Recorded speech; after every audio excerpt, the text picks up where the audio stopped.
Hello everyone, my name is Steve Todoruk. I'm a geologist and stockbroker with Sprott Global Resource Investments Limited in our California office. Today I'm going to give you my definition of what a prospect generator type of mineral exploration company is based on my 35 years of experience in the mining industry. In the mining industry, and particularly in mineral exploration, there's over 1,000 junior mining companies up in Canada. Probably that many as well down in Australia. There's a couple different ways how these mineral exploration companies go about their business, which is mostly trying to find the next brand new high quality mineral deposit of whatever commodity you prefer, whether it be gold, silver, copper, lead, zinc, nickel, diamonds, iron ore, coal, etc.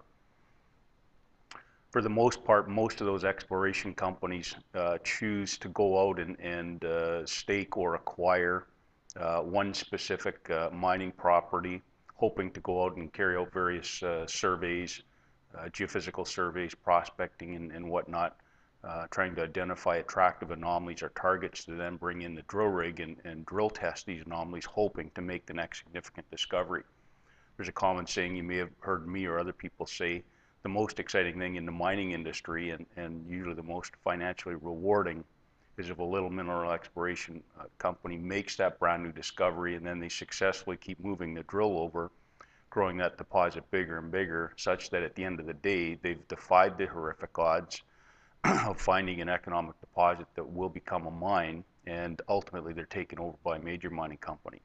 As shareholders or investors, we want to try getting into that next company that makes that discovery earlier on when the share price is low, and sit back and ride it all the way. And if you culminate the whole story being taken over by a major mining company, that's demonstrated the best way to make the most money in this sector.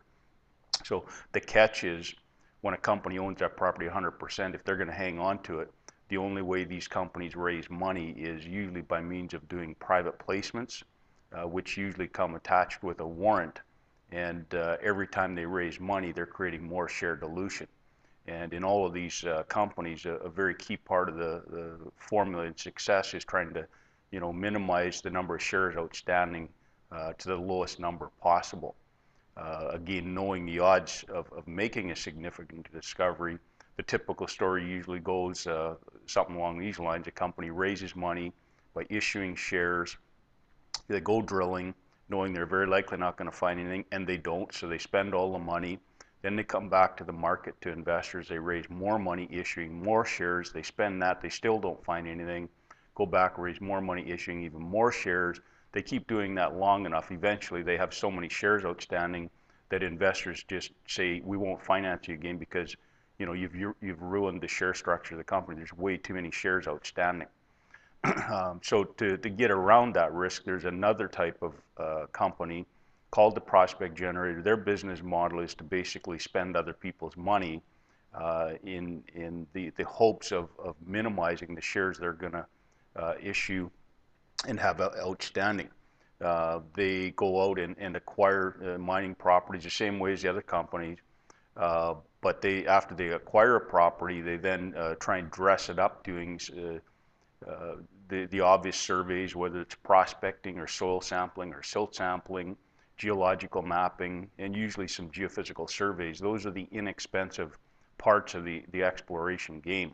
They don't want to go drilling. Drilling is definitely the most expensive part of this game, where you have to issue the most shares to raise that meaningful amount of money.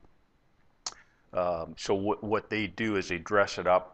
They go approach other mining companies, ideally big major mining companies that have lots of experience and deep pockets, and they knock on the big company's door and basically tell them the story that they've acquired this property, they've dressed it up, they think there's attractive anomalies for a big company.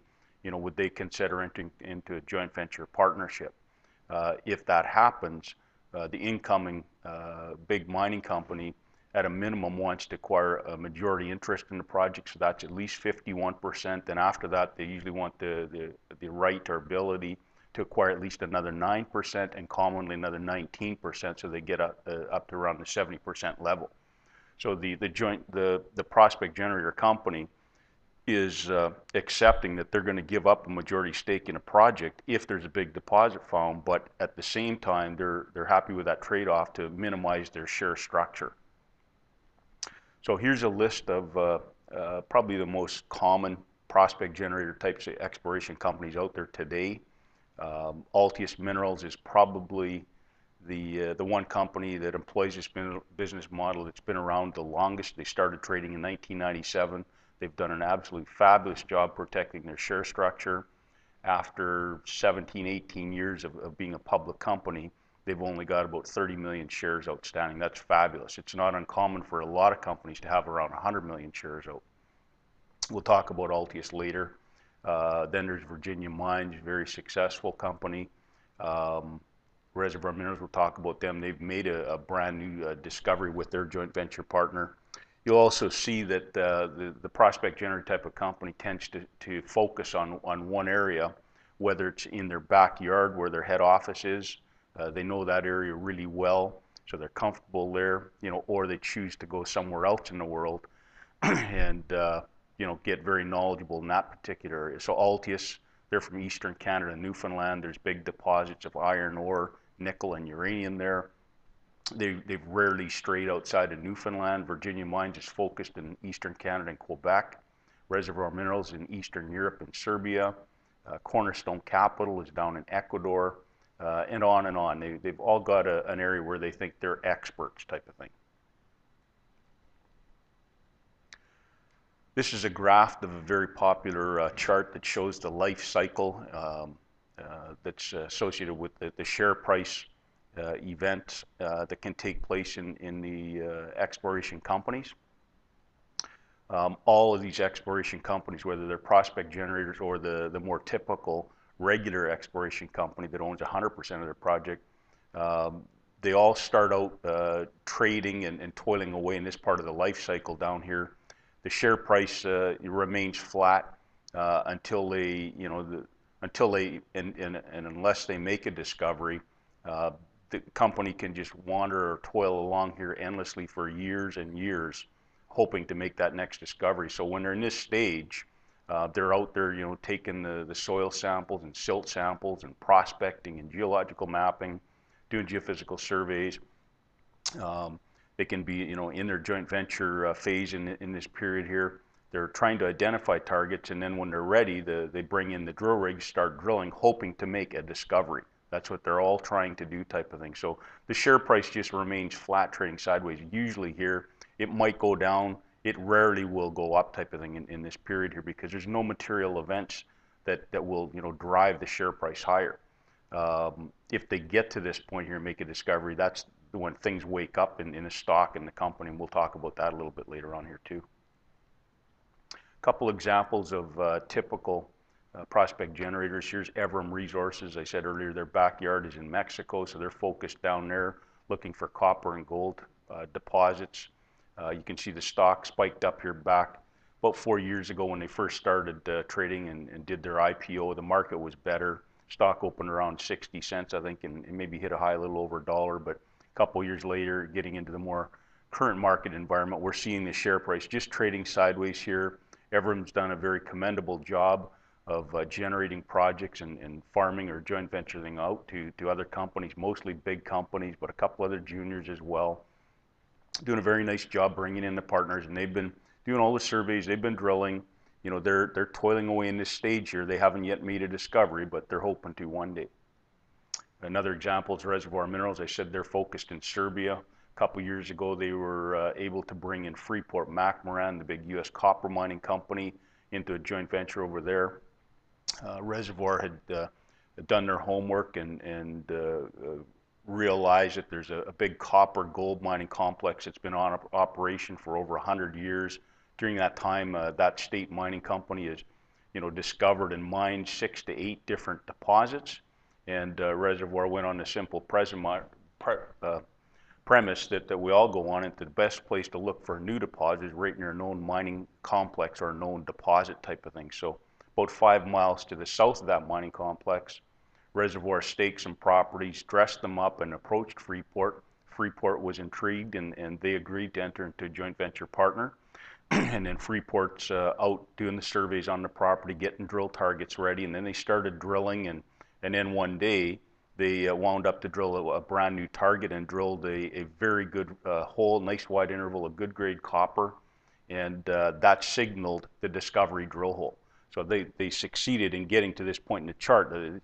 They had success after drilling, and as soon as they hit something new, excitement builds in the marketplace and the share price starts to rise. So in this case, you can see they were trading around 55 cents. Within a couple of days announcing this good hole in this new discovery, the stock jumped up over $1 a share type of thing. We'll come back and talk about Reservoir a little later on.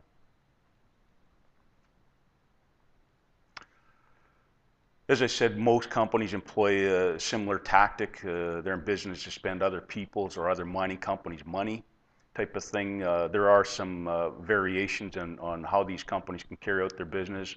Going back to Altius, who I said is probably been employing this business model longer than any of the other companies. Altius as well was pretty well the first company to add some very significant wrinkles about how they prospect generator and carry out their business. Altius is focused in Eastern Canada, again, big nickel, iron, and iron ore and uranium deposits there. Back in the early 2000s, Altius and another company went out and staked a uranium property, and they got to the point where they said it's looking pretty good, but rather than just doing our standard type of joint venture deal where we'll bring in a joint venture partner and give up a majority interest in the project, they decided to add a little different wrinkle.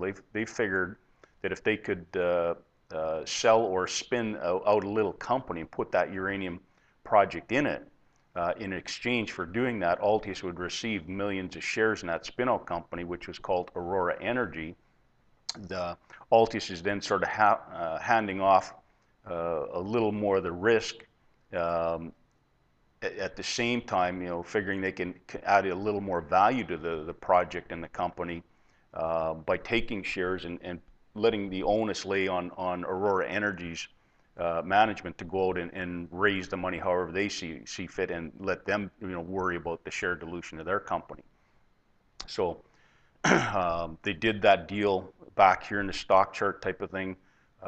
Just happened a little while later, uranium prices started to rise, so we entered into a very strong uranium bull market, which made life a little easier for Aurora raising money.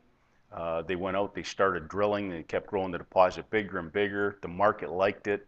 As the deposit getting bigger and uranium's going higher, the value of the asset is going up, which correlates to Aurora Energy's share price rising.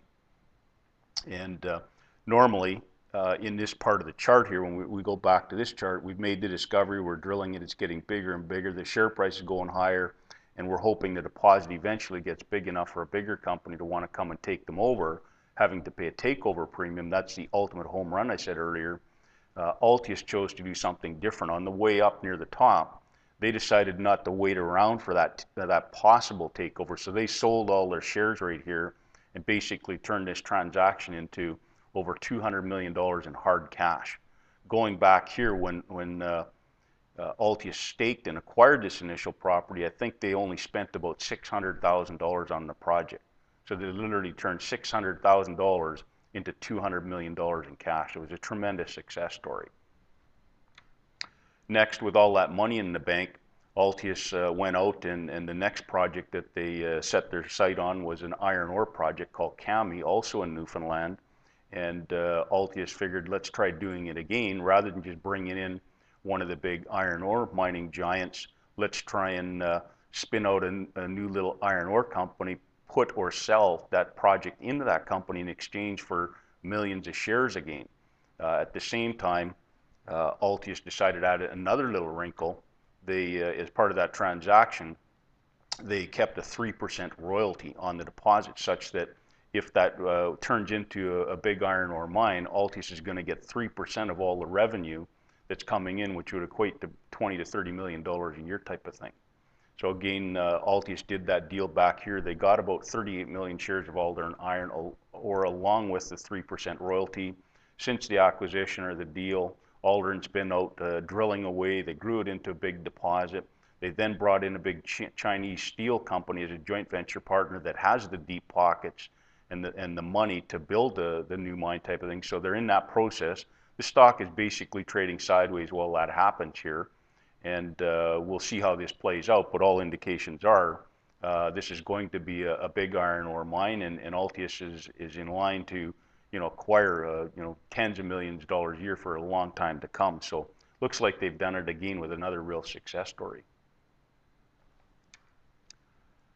And then on the heels of that transaction, Altius has done their most recent transaction around Christmas time. They went out with and spent all their money buying 11 producing royalties on 11 producing coal and potash mines in Canada.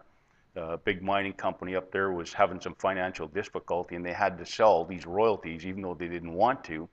They needed some cash to solve some other problems in the company, and Altius was, call it Johnny on the spot, and acquired them. And this is a real company changer for Altius. They've swiftly and very nicely moved up the ladder in the royalty company realm. They're still a lot smaller than Franco-Nevada, Royal Gold, and Silver Wheaton, and a little smaller than Sandstorm Gold, but they've dramatically moved up that ladder. So with those royalties, and if the iron ore mine comes in bringing in another $20 to $30 million a year, Altius could be bringing in $50 to $60 million a year in royalty income, not too far down the road. So it's very, very impressive.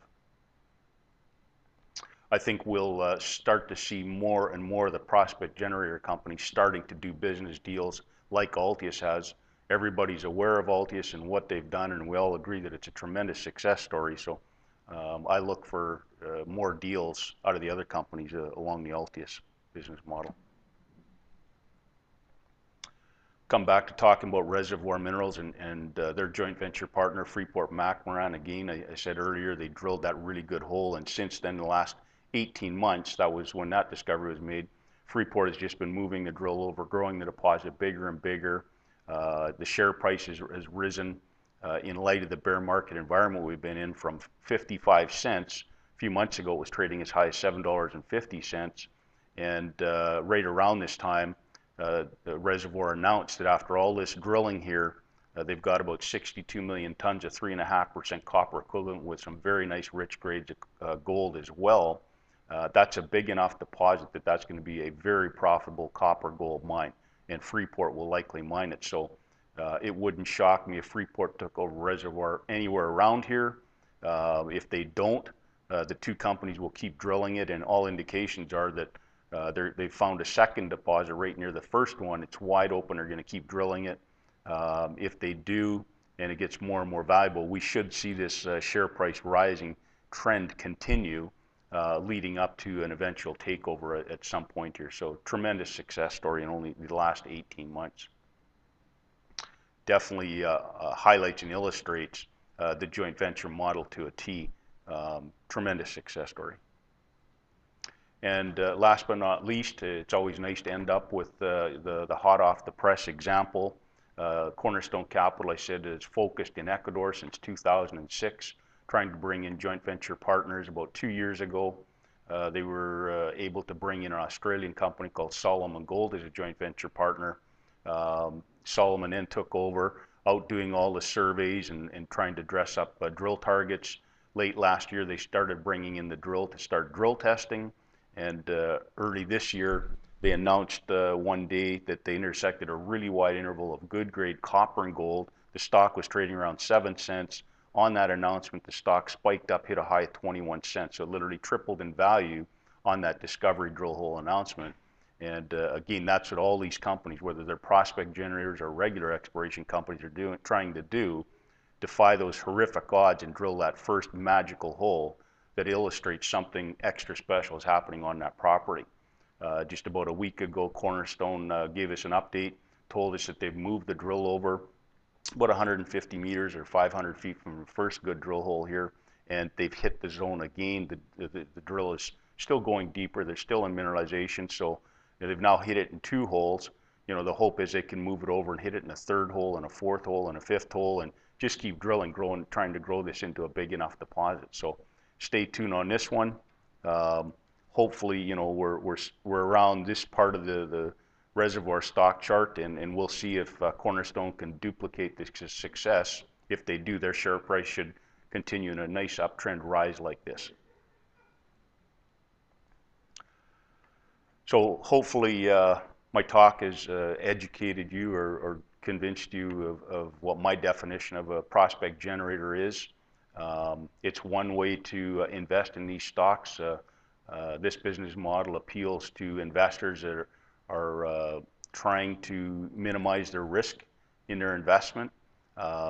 This business model definitely takes a lot of trying patience. You know, it's horrifically boring while these companies are, you know, bringing in different partners on several different projects at one time. They're out drilling and, you know, they've got lots of irons in the fire type of thing, and they're all working towards this common goal of making a discovery. So it's one way to play the investment game. Thanks a lot for listening to my talk today. If you have any questions, feel free to give me a call on the phone number on this slide or send me an email and I'll try and answer your questions. Thanks.